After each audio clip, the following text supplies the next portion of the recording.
Il reste combien de temps avant le début de l'émission? 30 secondes, c'est le générique là.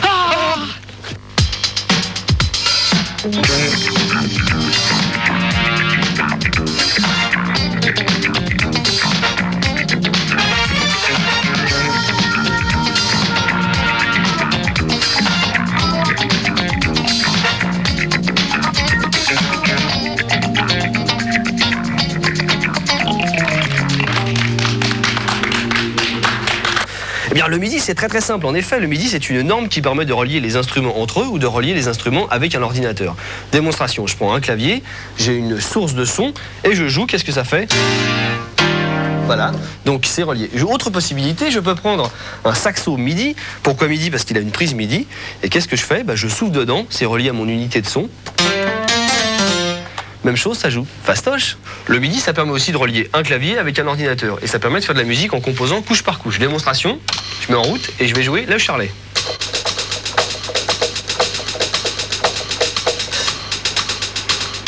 Une fois que j'ai mis le charlet, je rajoute la grosse caisse et la caisse claire. Démonstration.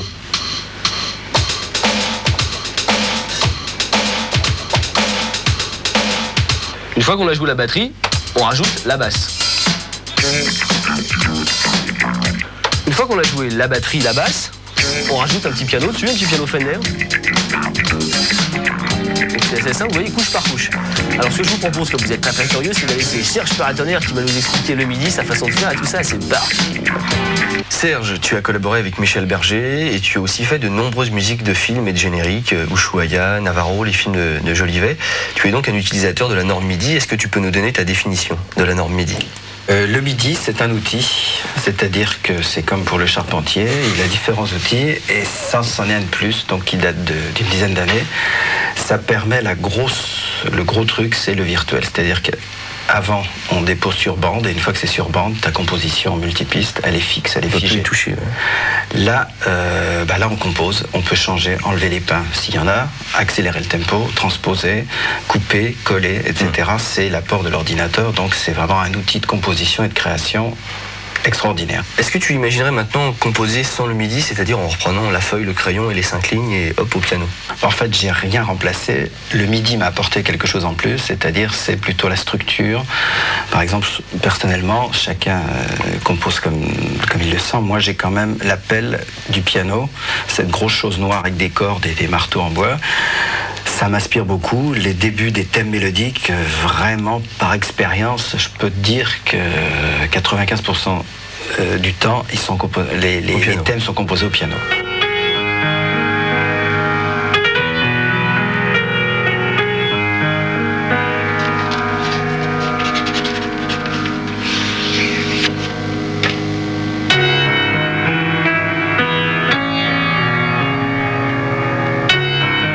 Vous avez de la chance, Serge va nous faire une petite démonstration. Donc quel logiciel utilises-tu? Cubase, c'est le logiciel qui vient de Steinberg et qui était l'ancêtre, le Pro 24. C'est un logiciel très très connu. Bah oui, il est formidable. Enfin bon.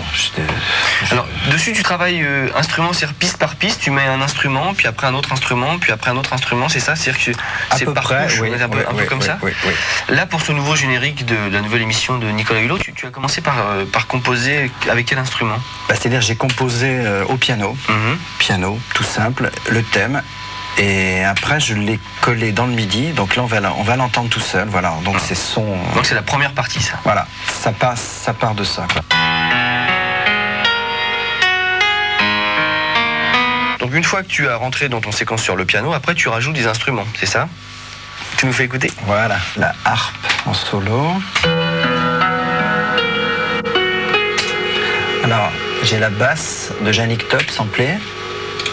Voilà, intéressant, mon camarade Yannick. Voilà. Sinon, il y a du Rode Fender.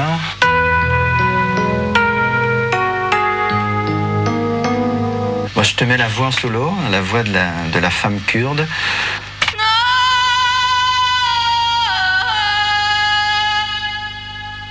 Et des jolies nappes qui viennent d'un synthétiseur dont je ne connais même pas le nom, mais c'est joli.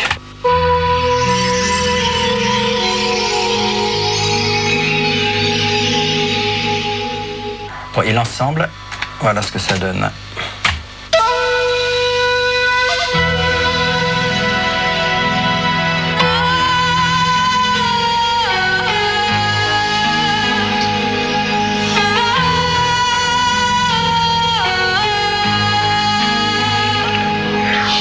Ça, c'est un générique de télévision, donc tu as des images. Donc tu as synchronisé tout ton petit monde avec des images. Voilà. Tu nous montres? Et on voit si ça marche. Voilà.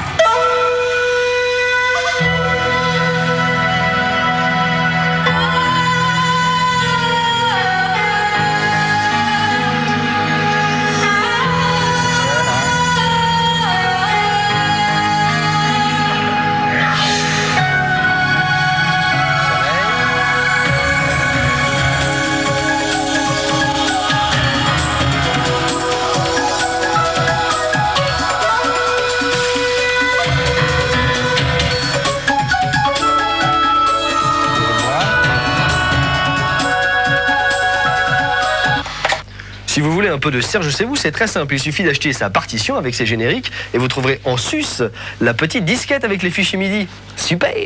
Dans la séquence qui va suivre, des mots tels que sampleur ou échantillonneur vont être employés. Pas d'inquiétude, c'est la même chose. En effet, l'échantillonnage consiste à enregistrer des morceaux de musique ou de son dans un échantillonneur et de les rejouer à partir d'un clavier. Démonstration, petite guitare qui va faire très bien dans notre morceau. Démonstration. Ça groove, vous pouvez danser chez vous. Pour rassasier votre insatiable curiosité, nous avons été chez Selmar Angel, spécialiste de l'échantillonnage des vieux synthés et de la décollage. Alors, Selmar, comment tu définirais ton boulot? Eh bien, mon boulot, c'est assez simple. C'est Selmar. Bonjour. On fait appel à mes services généralement pour mettre au propre des maquettes qui ont été réalisées par le musicien chez lui.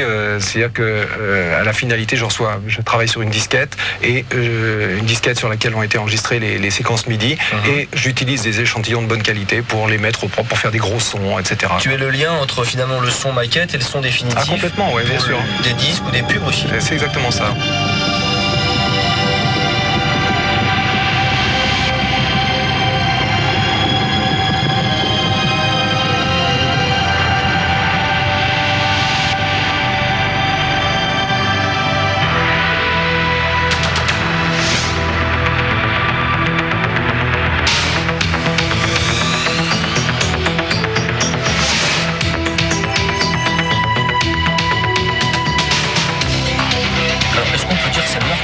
Son designer. Bah, c'est une appellation américaine, oui. C'est-à-dire qu'on doit réaliser, on me demande de réaliser éventuellement de créer des sons nouveaux, des sons jamais entendus, ce qui n'est pas toujours facile évidemment, mais on me demande de fabriquer des sons pour faire des effets spéciaux pour le cinéma par exemple, des sons très graves, des sons très gros, enfin des sons qui remplissent. Qui n'existent pas. Des sons qui n'existent pas assez souvent.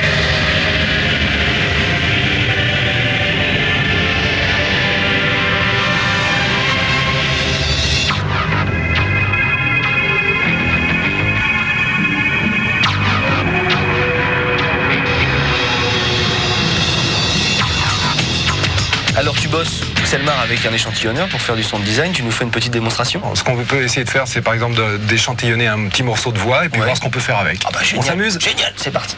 Donc Selmar, la première chose à faire, c'est de prendre un micro. Exact. L'arme du crime. Brancher le micro. Brancher le micro. Deuxièmement, avoir de l'électricité, enfin tout ça normal quoi.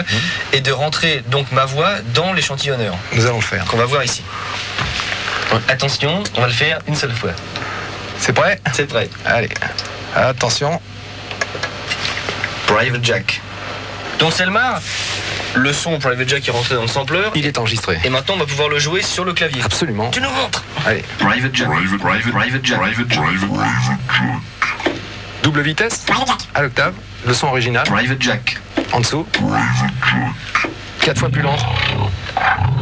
On reconnaît bien là. Oui, on reconnaît bien là, le tyrannosaure. Donc là on a vu que ça fonctionnait, on pouvait mettre la voix sur le clavier ou le sample. La rejouer à volonté, elle est en mémoire. Est-ce que tu peux le modifier, ce qui est un peu ton boulot de designer, c'est-à-dire que découper tout ça, rallonger. On va essayer.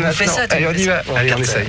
Alors donc, dans un premier temps, si je déclenche le son, il est tout à fait normal comme on l'a enregistré, le voilà. Private Jack. Private Jack. Bon, maintenant, je vais le mettre en boucle, ce qu'on appelle en boucle pour évoquer une répétition. Private Jack. Private Jack. Private Jack. Ensuite, je raccourcis le son. Je vais rétrécir, on va l'entendre évoluer. Private Jack. Private Private Private Private Private Private Private Private Private. Je resserre.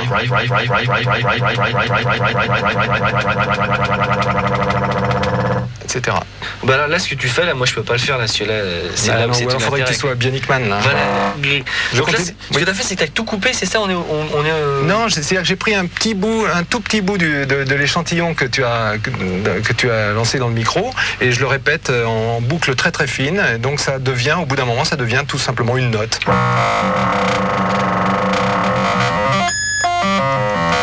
Voilà. Donc ça, c'est pas R2D2, c'est le sample. C'est ta voix. C'est ta voix qui est transformée, qui est bouclée. Voilà. Ça fait assez... Maman, c'est moi quand même, ça fait peur quand même. Et évidemment, ce bout de voix, on peut le jouer sur le clavier. Voilà. Intéressant. Et après, on peut évidemment faire le pire. transformer. On peut faire pire. Allez, peut faire pire. On y va. On essaie de faire pire. Donc là, tu vas changer la couleur avec un filtre, c'est ça? Exactement. Maintenant, on va essayer de faire une invention diabolique à partir de ton échantillon de voix. C'est-à-dire que là, je rentre le son dans un filtrage.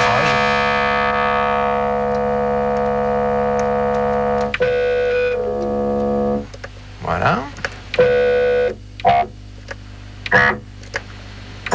On l'entend évoluer. Maintenant, je vais changer l'enveloppe du filtre. Toujours à partir de ta voix, évidemment. Donc tu nous parlais tout à l'heure que l'échantillonnage, ça sert aussi à utiliser des boucles rythmiques, c'est ça? Oui, effectivement, les boucles sont utilisées par énormément de musiciens actuellement. Les boucles, par exemple, les boucles rythmiques ont remplacé les boîtes à rythme qu'on utilisait dans le temps. Et on a la possibilité d'échantillonner un batteur, par exemple, qui joue et de faire répéter ce motif tout au long de la chanson. T'en as là à nous montrer? Oui, bien sûr, tu veux voir? Donc là, j'ai chargé des boucles qui sont à un tempo de 105 par exemple, ça aurait pu être n'importe quel autre tempo, et on va les passer en revue pour faire un petit choix de bon swing.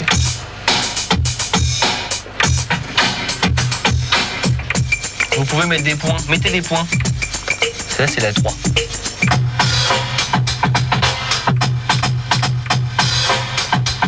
Oui, je m'appelle Selma.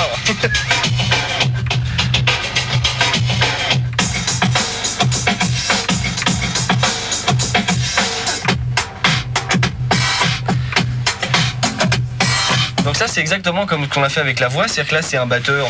C'est un vrai batteur qui a joué, ou éventuellement un musicien qui a joué de son instrument. C'est bouclé. C'est une boucle qui se répète sur à peu près 1 seconde à 2 secondes en fonction du tempo et qui répète indéfiniment le son enregistré tant qu'on a le doigt dessus. Sur une disquette comme ça, donc on peut mettre plein de batteurs, c'est ça? Merci pour tout, et puis à bientôt. La bise. Ciao.